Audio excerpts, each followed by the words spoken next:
Daníel Jóhannsson, þjálfari Fjölnis, kvennalið Fjölnis, þið voru komið úr tapleik á móti KA. Það var svolítið fúlt að tapa svona eins og þetta var núna í vítaspyrnu. Það er aldrei notaleg tilfinning. Nei, það er aldrei notaleg tilfinning og líka eftir frammistöðinu leiknum. Þetta var hörkuleikur og bæði lið fengu færi til að klára leikinn og svo er þetta alltaf svona 50-50 í vítakeppni. Það er aldrei. Og sérstaklega erfitt kannski fyrir svona krakka á þessum aldrei að lendi því að misnota víti eða skilurinn sem að ræður úrslitum. Jú, það er vissulega alltaf erfitt, eins og maður segir, það er reynir á taugarnar í þessu og vonandi bara þroskast með þessu og læra á þessu en vissulega mjög fúlt. En segðu mér, skulum ekkert að dæla við leikinn, heldur bara mótið, hvernig er búið að vera? Það er búið mjög fínt, bara frábært mót og mæli eindregið með þessu móti. Ég er búinn að fara á nokkur mót og þetta er mjög gott mót. Það er svona temmilega stórt þannig að þetta er ekki svona, þetta ætti ekki að vera of mikið þannig að það sé þetta sinna öllum.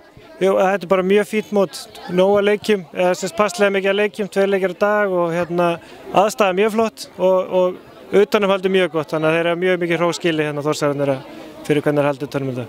Svo náttúrulega skemmir ekki fyrir krakkana að fá að leika á alvillunum úrslitaleiki? Nei, vissulega ekki, bara við topp aðstæður þar sem eftirdeildarliðin eru að spila, þannig að þetta er mjög mikil upplifun fyrir þau.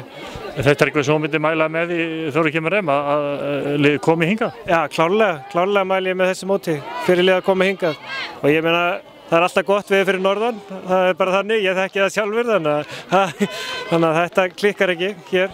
Það er búið að vera heilt yfir mjög gott veður þó að hafi komið pínu lítið svona úði á okkur hérna á 5. föstudag, ég man ekki hvort það var. Jú, það þarf að vökva grassi líka. Þannig að það er bara, en við sleppum ágætlega við það þannig að já, eins ég segi, bara frábært mót og þeir eru heiðu skili Þórsararnir fyrir utanumhaldið.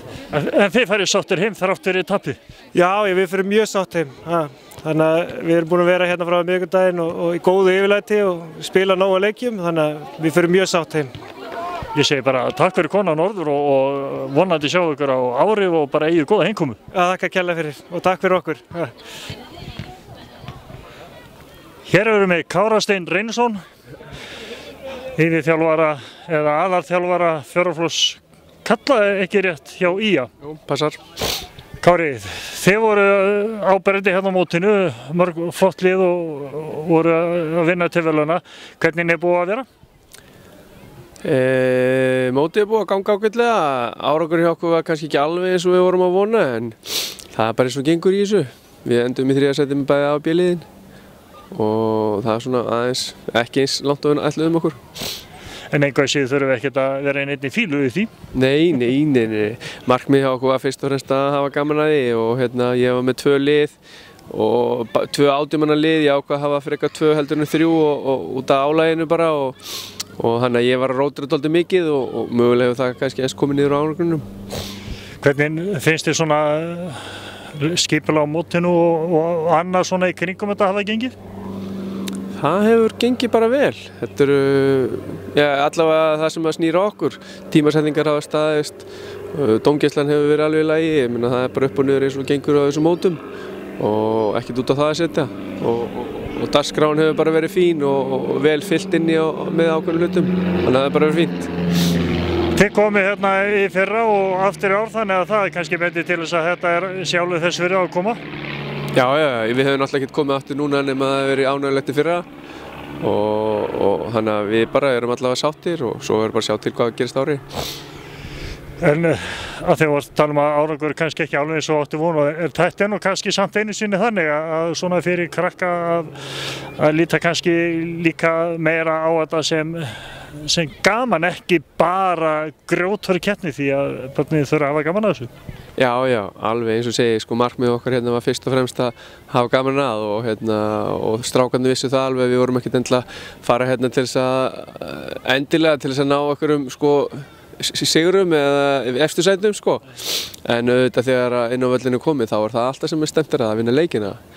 En við hefum líka að spila leik á morgun í Íslandsmótinu og hann fær ákveðin forgang umfram mótið sem slíkt og ég vildi ekki að vera að keyra alltaf á sömu mönnum, þannig að ég dreifði þessu dálítið vel. þetta náttúrulega með ykkur skami, þið náttúrulega í gegnum tíðina þekkið ekkert annað en að sigra, þannig að það kannski ekki skrítið þó að krafa sér svo að sigra og þú sem gamall fótboltamaður náttúrulega þekkir ekkert annað en að sigra. Já, eins og segi, alltaf þegar á hólminu komið náttúrulega markmið að vinna leikina. En undirbúningurinn og svona prógrammi fram að því kannski ekki alltaf það sama. Eins og segi, þegar við hefum leikið Íslandsmóti á sunnudegi eftir mót, þá erum við kannski með ákveðna pælingar gagnvart honum sem að hafa kannski forgang umfram mótið, sko. Þannig að við vorum ekkert endilega að stressa okkur á því þó vorum ekki að vinna alla leikina. Þannig að þetta þá orðið töluvert svona álag á þessa gutta, þannig að það verður einhverju með strengi þegar þeir vakna heima á mánudagsmorgni. Já, alveg pottþétt og hörku törn að koma hérna á miðvikudagskvöldi og fara heim á sunnudagskvöldi og eitthvað sem þeir eru kannski örugglega ekki vanir að vera í svona miklu fótbolta í þetta langan tíma. En það bara styrkir þá. Þetta ungi pjakkur hefur verið snöggir að hrista þetta af sér og ná strengjurum úr. Já, vöðvarnir ekki orðin það stóri að það situr mikið eftir í þeim. Þannig að þeir verða fljótar að því. Ég segi bara takk fyrir komuna og eigið góða heimkomu og vonandi sjá ykkur sem flest á ári. Takk fyrir það sömuleiðis.